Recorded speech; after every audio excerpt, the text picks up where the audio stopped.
In this video, we will be discussing the radiograph used in ENT. It is made under the guidance of Dr. Tarun Ojha sir, Professor and Head of Department of ENT and Head and Neck Surgery, Mahatma Gandhi Medical College and Hospital, Jaipur. Before we proceed with the video, you should know some important points regarding the exam. In your practical exams, when you are asked about any of the radiograph, the examiner can ask anything related to that particular radiograph. For example, if you get an X-ray of nasopharynx showing the adenoid hypertrophy, you should all know about the anatomy, physiology, sign and symptoms, diagnosis of the disease, and the treatment of the disease. We start with the X-ray of paranasal sinuses. This is the X-ray of paranasal sinuses showing the Waters view, also known as occipitomental view or nose-chin position. The position to take the X-ray is nose and chin should touch the film and X-ray beam is projected from the occipital side. Normally, the odontoid process lies exactly below the mentum. To label a maxillary sinus as pathological requires it to be more radio-opaque than the orbit. Structures commonly seen are maxillary sinus, best seen in the Waters view, frontal sinuses, ethmoid sinus, sphenoid sinus, the odontoid process, and the petrous bone is projected just below the maxilla. These are the frontal sinuses, maxillary sinus, ethmoid sinus, sphenoid sinus. These are the mastoid air cells. This is the inferior orbital rim, zygomatic bone, and zygomatic arch. X-ray is showing the thickening in the maxillary sinus. The causes of maxillary sinuses could be thickened maxillary bony wall, hemoventrum, chronic rhinosinusitis, fibrous dysplasia, ossifying fibroma, granulomatous conditions, AC polyp, or malignancy. The clinical findings are haziness in the sinuses, showing the buccal thickening in the right maxillary sinus and the frontal sinus, and opacity with horizontal level is seen in fluid in chronic sinusitis. Other views of PNS are Caldwell views, occipitofrontal view. For the frontal sinus is best seen in this. Lateral view, some manto-verticular view, right and left oblique views. Now this is the X-ray of the mastoid, lateral oblique view. This one shows the right side and the left side. Lateral oblique view of mastoid is also called as Law's view. The position is sagittal plane of the skull is parallel to the film. The two sides are taken separately.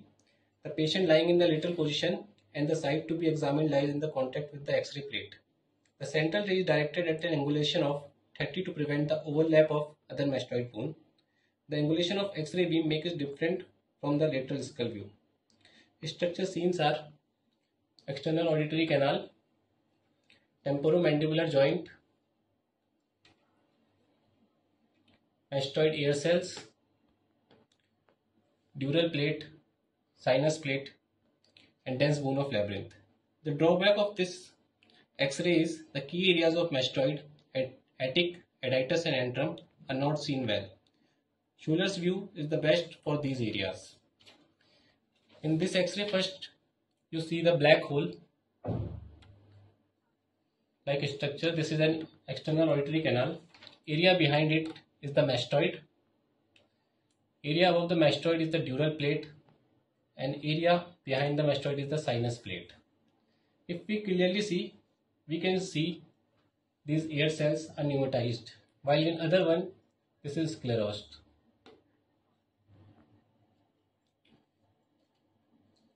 Just anterior to EAC, we can see a bony prominence like condyle of mandible. Black hazy shadow is called as lytic lesion. The differential diagnosis can be post-op status, cholesteatoma, malignancy, or TB. Question can be asked, what is the importance of X-ray mastoid before the surgery? To know the status of mastoid, to drill we need to have idea how deep to drill, level of dura plate. In some patient we can see the low lying dura. If there is cholestoma, it can erode the dural plate. The clinical application of this view is to see the extent of pneumatization.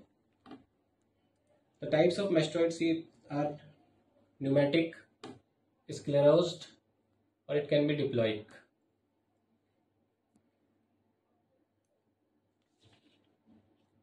Other views of AR are Schuller's view, Stenver's view, Downey's view, transorbital view, and submanto-vertical view.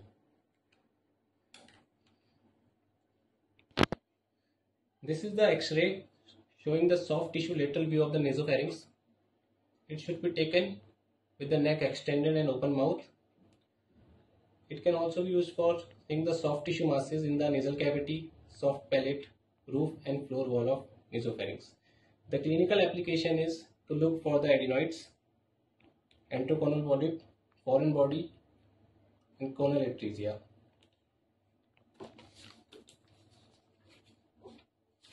It is generally done to look for the airway. The airway. This is the nasopharynx, oropharynx, hypopharynx. We can see soft tissue mass which is originating from the skull base has to be the adenoid tissue, which lead to the narrowing of the airway and diagnosed as adenoid hypertrophy. Patient will have the symptoms of adenoid facies, mouth breathing, and the patient may require adenoidectomy. The grading of adenoid hypertrophy, different grades of pharyngeal adenoids hypertrophy on lateral X-ray films. Grade 1 is less than 25% of the nasopharyngeal airway. Grade 2 is from 25 to 50% of the nasopharyngeal airway. Grade 3 is from 50 to 75% of the nasopharyngeal airway. And grade 4 is more than 75% of nasopharyngeal airway.